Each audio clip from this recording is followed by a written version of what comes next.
Hello, this is Pauline Jennings. Welcome to Musician Talk. Today on Musician Talk, I interview both members of the Collman-Miller Piano Duo. Richard Collman and David Miller have performed together since the duo was formed in 2011. They have performed in Minneapolis, Grand Rapids, here in Northfield, and at house music salons throughout the region. Richard Collman grew up in Prairie Lake, west of Duluth, and has degrees from UMD, Yale Divinity School, and the University of Notre Dame. He has combined a career in United Methodist ministry with music. Richard retired in Northfield in 2006 and remains active in arts promotion, piano, and pipe organ. The other half of the duo, David Miller, hails from the Fargo-Moorhead area and has a degree in music education from MSU-Moorhead. He has also studied at the Academy of Music and Performing Arts in Vienna. He has taught music for over 30 years near Eugene, Oregon. David and his wife, Victoria, relocated to Northfield in 2008, where he continues to perform as a piano soloist and accompanist. Let's find out more about their joint musical journey. Let's talk to David Miller and Richard Collman. Hello, Richard and David. How are you doing? Hello, Pauline. It's nice to be on your program. Thanks for inviting me. Well, thank you for joining me today. It's a little bit different. This interview is with two people. Usually it's just with one. And so I'm not going to take you back to the beginning of your respective musical journeys, but just back a handful of years back to when you guys first met. But before I do that, I just want to find out how you guys have been handling COVID and what's changed for you in the last 6 months. It's been really difficult because beside Richard and I practicing together on a regular basis, there just has been no outlet. For church, I've recorded pieces and sent them in every couple of weeks. I've worked with a couple of other community members just doing online projects that they were going to post on Facebook. But it's really been kind of a lonely time for 6 months. It has been. I would say it's been pretty minimal. I keep practicing. I play a couple times a month at St. Peter's Lutheran. They tape a live Facebook service at 9 a.m. on Sunday mornings. An organist distance in the balcony anyway, so I'm hundreds of feet from anybody. Right. Been practicing piano stuff for David, basically, and I play Celtic harp for hospice, but hospice has been suspended since last March. So I just keep plunking away and trying to keep my spirits up. But, you know, without an outlet, except for the church upon occasion, it's kind of barren. It has been. It's tough. David? And musicians, I mean, you sort of live for the performance. That's what's fun. And just practicing for yourself, after a while, you reach a point where you feel like you're going backwards, you're sliding backwards because you need the excitement, you need the outlet. It's hard not to have that. I agree. And we really had this program we presented at St. Peter's in October, set for June at the Northfield Retirement Community Center. And of course, you can't even get into the NRC. Right. So, you know, we have to kind of put it on hold and say, well, we don't know when we're going to do it again, but see what happens. I'd like Richard to just talk for just a few seconds about the recital we did perform on October 15th, because we just needed an outlet, and he had a great idea. Oh, awesome. What'd you do? Well, we moved our practice site from the United Methodist Church because they closed the whole facility because of COVID. We normally practice there. We moved over to St. Peter's, and then we wheeled an upright studio piano into the front of the sanctuary and worked with a grand. So we have two acoustic pianos. And I had the idea, well, let's just do the NRC program for a few people. So we did it for the church staff and a few friends, and counting us, there were 10. And they were adequately spaced and with masks. And, you know, it worked. We hadn't played together for nearly a year, and it was a good event, though minimally attended. You know, if it's a good audience, it doesn't need to be big. If they're enthusiastic, you know, even a couple people out there, if they're really enthusiastic, that helps so much. Well, I'm glad you had a chance to do that and play together. And I know you can't really practice. I haven't heard of a program that you can practice virtually together because of the time delay, right? I agree. So you played this gig together in October, and you said you hadn't played for a year prior to that together, and part of that's COVID, obviously. But why don't you take me a little bit further back to when you guys met and how you started playing together? My wife and I had moved to Oregon back in 1978. We're both Minnesota natives, but we married and I got a job offer in Eugene, Oregon. And so we had been in Oregon most of our adult lives, but moved back to Minnesota in 2008.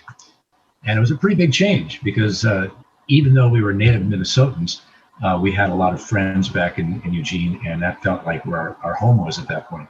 So when we moved back here in June of 2008, I had sort of hibernated for about a year and a half and didn't do much except just go to concerts and watch what was happening in town and really not putting myself out there until one day I attended an organ recital that Richard had put together. And not much later, I attended a piano recital of his at Northfield Retirement Community and introduced myself, and things started to happen after that.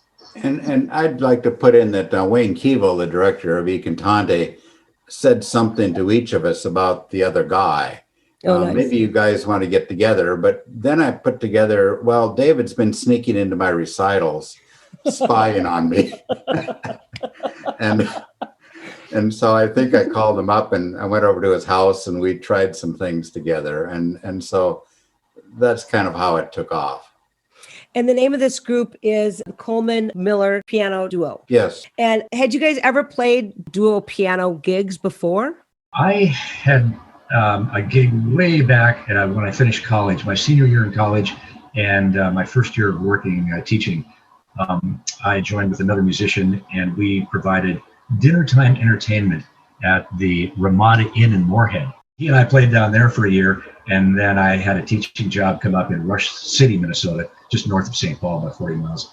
And he would drive down every weekend, and we performed at a Swiss-French restaurant in Burnsville called Franco's that no longer exists, but right on the river. And we did that for another year before we finally drifted apart. So I had a 2-year gig there that was nice, similar to what Richard and I do. I feel like there's a certain kind of a talent that you need in order to do duo piano work. That's not something every piano player can necessarily just do. Well, yes, I'd say it's basically ensemble work, not unlike a string quartet, not unlike a band. David obviously came into this with more experience than I did, but I've been in small groups. I think we both play by ear. I did a lot of fake book through college and did bar piano here and there. We came at it, I think, with a lot of experience, but then we discovered we're about the same level technically. And that's an important discovery because we can freely criticize each other and work the music over. But you always have to have a third ear when you're working with another person. Not only do you need to learn your own music well, you need to kind of listen to the two of you and back off and, right. not just be me first all the time or it will never work. I think of like two guitarists in a band, and one usually has this job of doing the solo work. I mean, they switch off back and forth, but quite often one has the rhythm part. I don't know who's playing what in the music that we're going to listen to today, but it sounds like it's a lot of switching off. That is by design. The music we choose tends to be, we try not to have one part subservient to the other. The music is usually evenly challenging from both sides. It's more fun that way. I want to step back one step there, Paul. It's key with a duo, as in any kind of ensemble work, to be able to breathe and phrase together. And it takes some time to get. You have to know the other person pretty well. You have to play together quite a while before you really feel that you're on the same wavelength as far as phrasing and breathing. And I really do mean breathing. We watch each other's breath quite a bit. Yeah. I know that from singing and being able to match tone and match the consonants and match the vowels and where you end notes. It takes some time to be able to do all that matching. So I hear what you're saying. And do you buy music with the parts already written out, or do you pick a song from a fake book or a real book and decide amongst you who's going to do what? No, we buy music written out, and sometimes it's transcriptions of things, and occasionally if we can find original pieces. Right. Basically, it's written out. We're not doing it ad lib. No improvising there? Not really. Got it. So when you pick a certain genre of music, let's say you're going to do a jazz piece, a jazz standard, as opposed to maybe more classical piece, as opposed to a Gershwin piece. Do you kind of know each other's sweet spots? And so if it's a jazz tune, let's just say David plays jazz better, I'm going to be the one that kind of takes lead on that, or that doesn't come into it at all? Well, there are some things. Richard's technique is superior to mine at playing very fast octave runs, big handfuls of notes. For instance, we just did 3 Brahms waltzes that include a lot of octave jumps with the right hand. I can't do them. He can. So he takes those. I'm thinking of the Piazzolla number, Richard. Oh, it was a South American piece? Yes. Yeah, you're a little better on the jazz thing on that than I am. And so I think maybe I have a slight advantage at that. So we have strengths and weaknesses both ways. That's great that you both know that about each other and can work with each other through that. And that kind of leads me to my next question. And what do you like best about playing with the other person?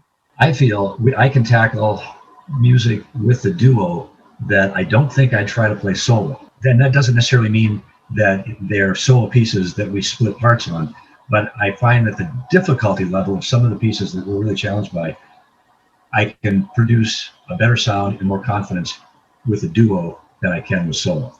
We're working on a Rachmaninoff waltz right now from the second piano suite that it's right at the top edge of what I can play. And we're going to keep at it, but I would never attempt to play something that difficult as a solo. So I think it amplifies what I can do. I don't know about Richard. Nice. Well, yeah, I would agree.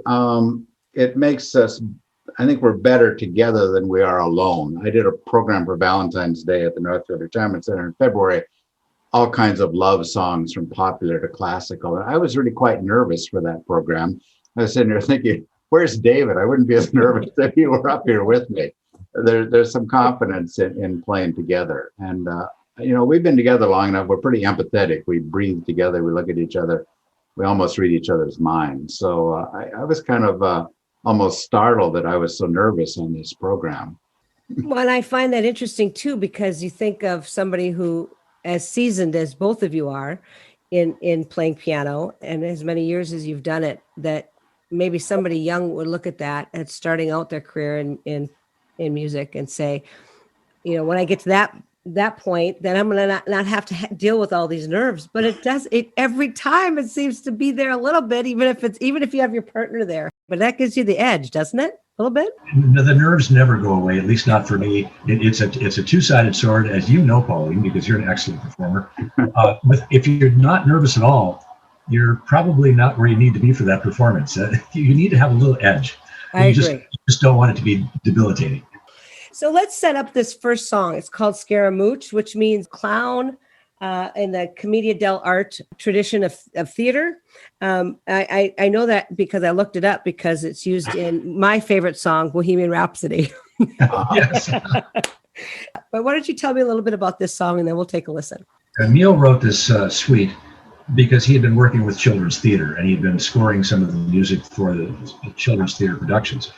It has a childlike sound to it. It has a very almost disjointed, jumping around like children playing on a playground type of sound.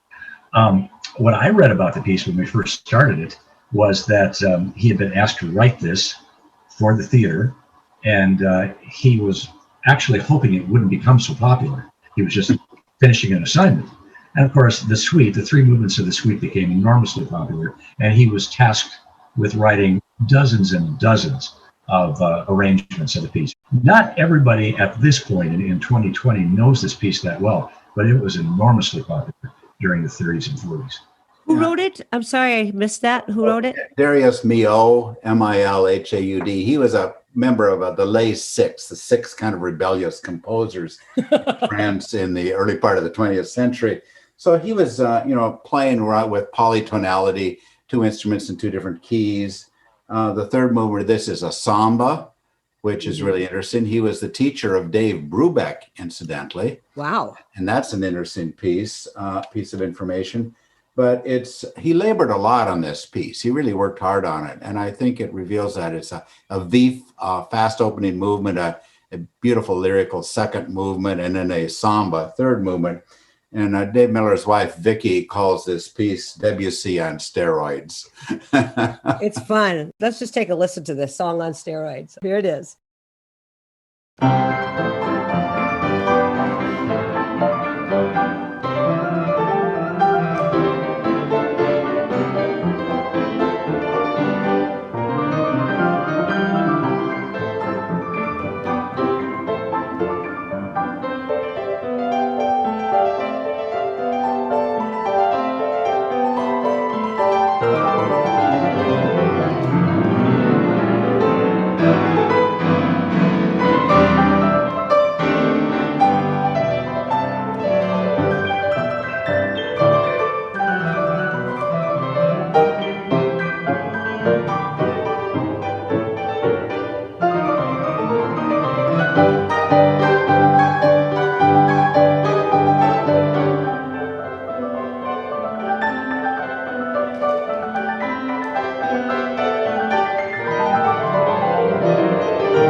This is Pauline Jennings, and you're listening to Musician Talk. You just heard Scaramouche, a duo piano piece performed by my guests, David Miller and Richard Collman. Okay, first of all, it is so fun, this song. Second of all, you're talking about technical ability. It is your hands must be going in parts of this song a million miles an hour. I don't know how you do it. We're jumping around the keyboard a lot because he frequently jumps 2 octaves within one piano. So occasionally we have to take a almost 1 beat breath just to make the leaps. And that's not inappropriate. We listen to other people do it on YouTube, and tempo is a very personal thing. And some people go way too fast, and I don't hear anybody going too slow, but we've kind of settled into what's best for us. And I think we finally got it up to, what do you say, David, up to tempo of what you heard somebody do? YouTube has arrangements or performances that are very close to our tempo, so I feel good about that. That's great. But what's this about taking a breath? So you're adding kind of a beat or half a beat? We have to, just to shift the hands. So it's okay to take a slight pause breath to end up starting together again. And that's what's so brilliant about you guys being able to read each other and breathe together, is that when you take that breath, the other person knows, and that's really delightful. Oh, it's also related to page turns too. You don't Let's get bring practical. page turners with you? No, I'm we Steve's don't. drum tech. You guys should have piano techs. That's We funny. should. Thank you for that song. It's just a delight. David, you've been a lifelong educator of music, and Richard, you did plenty, I'm sure, of teaching as a music minister. That's kind of what you do. Tell me a bit, each of you, about your approach to teaching music. I taught band and choir as well as keyboard over 32 years. It's a real confidence builder for a lot of kids who don't have another outlet or a very good outlet other than music in school to feel good about. And it can be the real bright spot in their day. I like to think I was a pretty understanding music teacher in that I'd bring kids along with whatever strengths they brought to the table. And it wasn't about being perfect. It was about striving to reach your goals and keep getting better and having fun. Yeah, for me, I've worked with every level from 5 years old on, upgraded choir programs in church and so on. And music's a very bodily thing. I like to do rhythm on the floor with kids, get them to use their imaginations. Even conducting is a form of dance. Any way to, achieve communication to get what you want from people, to get the sound you want. And so, we're trying to get people beyond themselves into beauty and into community, and music is a great facilitator for this. I love that. I love the beauty that you speak of, and also the community bringing people together. And I just love the idea of that music is a whole body experience. It moves your soul as well. Okay, with the premise that this phrase is true, how has music made you a better person? Music has connected me with all kinds of people. It's gotten me outside of myself. I teach music as well. I've become a kind of a midwife to help people bloom through music.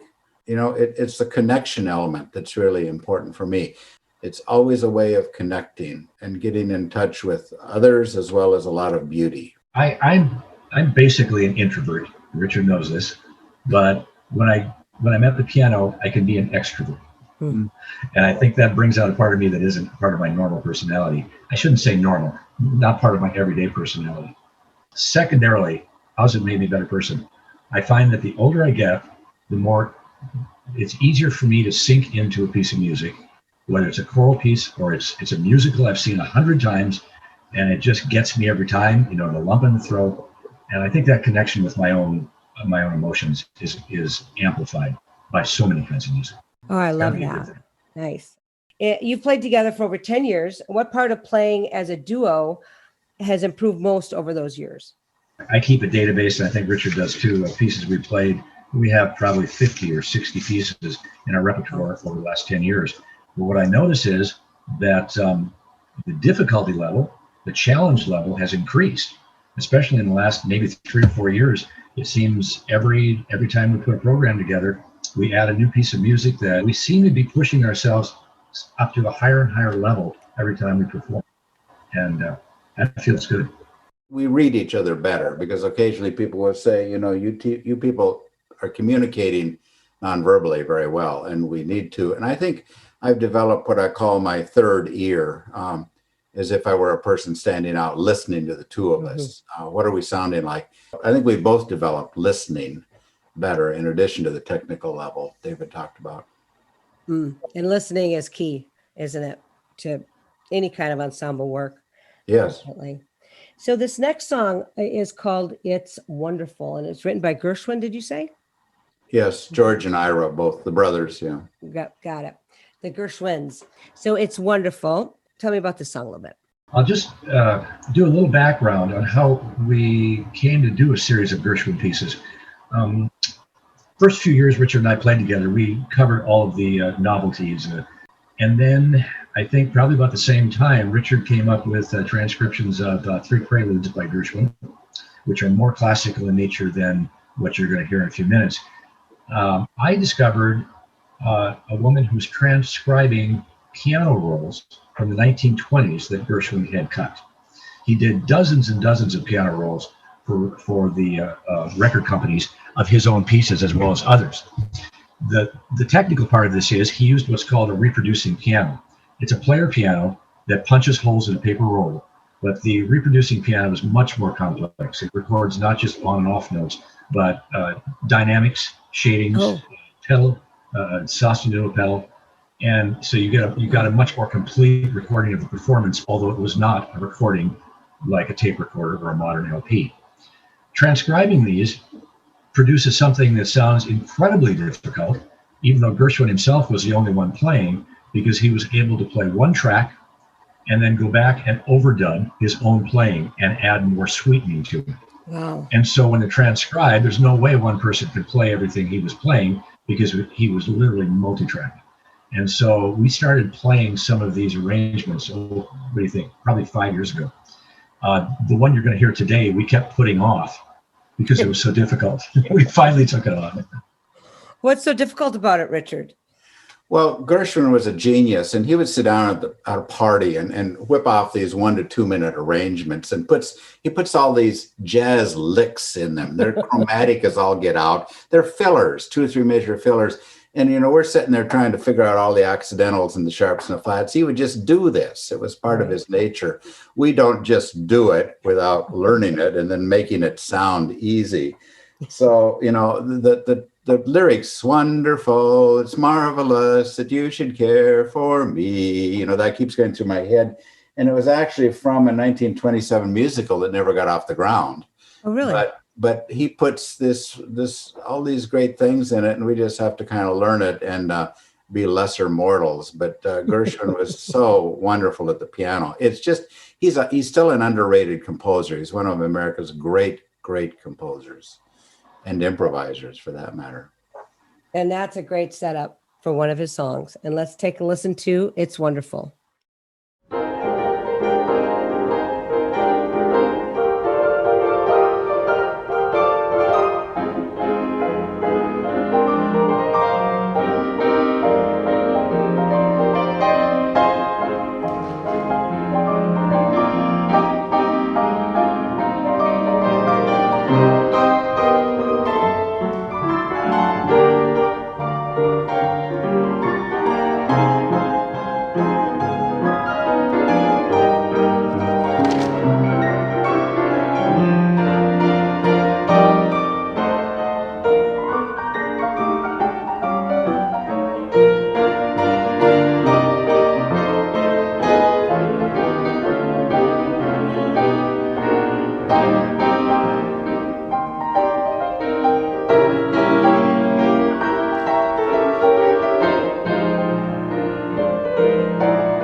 You're listening to Musician Talk, hosted by me, Pauline Jennings. You just heard David Miller and Richard Collman on duo piano playing It's Wonderful. You guys knocked it out of the park.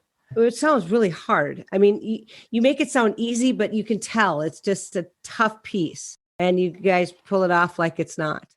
Thank you. That's a real compliment. You're welcome. What a joy. I'm really, really looking forward to when you guys are playing again so I can come and listen to you. I'm going to just take a tiny step back here. We talked a little tiny bit, David, about your life leading up to meeting Richard. And I want to hear the same from Richard. You know, before Wayne Kibble came to you and said, hey, there's this guy I want you to meet. And you said, yeah, he's crashing my gigs. What were you doing up to that point? Just kind of encapsulate that for us. I guess I'll go back to Northfield. We moved here to retire in 2006. And I went up to the Northfield retirement community, and the first program I did, which is probably 15 years ago now, it's called Songs from My Mother's Piano Bench. She was my first teacher, and I hauled out these old things that people 70 to 80 to 90 would really recognize. It's kind of a romantic type music, and it was great fun. I think I started off with Roger Williams' Autumn Leaves arrangement and things like that. And I would play there at least once or twice a year. And then David would play up there at Christmas too for the Christmas parties. You'd go from room to room, wouldn't you, David, or from area to area. So that, and then I was organist over at First English Lutheran Church in Cannon Falls for 7 years, and took a short hiatus, and then ended up working with Peter Schleif over here at St. Peter's. And then I started learning Celtic harp about 12 years ago, studied with Eleanor Nemistow, and used that in hospice calls to homes or facilities where people need harp music. And I find that a real ministry, a real great thing to do. Yeah, thanks for doing that. How close is harp to piano? Like at all? Well, I mean, obviously I can read the notes and count, Sure. but believe me, it's a vertical keyboard and not a horizontal keyboard. Right. And one has to learn the spacing in the hand for octaves and fifths and so on. So it's like holding a hammer or shaking hands. It's not easy. It took me 2 or 3 years to get myself to such a degree that I wouldn't embarrass my teacher unnecessarily. I could play recognizable hymn tunes, at least, for people. So it's not easy. It's probably not as hard as the organ, perhaps, or the piano, but it's just different. Every instrument has its own uniqueness. Well, it's an inspiration because I keep thinking that I'm too old, really. You're never too old. I hear that too. And you are an example. I bow down. But I'm wondering if you can tell us a story, each of you, about either with each other, without, just maybe one of your most memorable gigs. After we played together for 3 or 4 years, and we're starting to feel some confidence in our ability to, entertain people on a larger scale, Richard had connections with some folks up in the Motley Staples area, and he had been a minister up at the Motley United Methodist Church. And he set up a full concert gig for us, an hour-and-a-half program. I think maybe we were both surprised that we filled the sanctuary, and we had a great response from the audience, from the very first piece to the last piece. And I think that was where I realized that we were a legitimate, viable duo. Nice. And that's a nice feeling, isn't it? Yeah, I would actually agree with David's comment. In fact, that was fun because I used to chair the Staples Motley Arts Series, and I had a bet with the former director of the series that we would get more than 100 people. And I won the bet because I think we did have more than 100 people. Nice. But David had his keyboard along, and then we used a new Kawai grand piano. And so he could do some special effects with his keyboard. And that was kind of neat because it put us beyond just the piano. It was fun and it was exhausting. We end up being really wiped out after these kind of programs. That is exhausting. That would be exhausting. And that's a great place for us to leave it. Thank you so much, both to David Miller and to Richard Collman, for joining me today. They play in a group called the Collman-Miller Piano Duo, and you heard them today on a couple of their songs that they played. So thank you so much for joining me. Thank you. Thank you.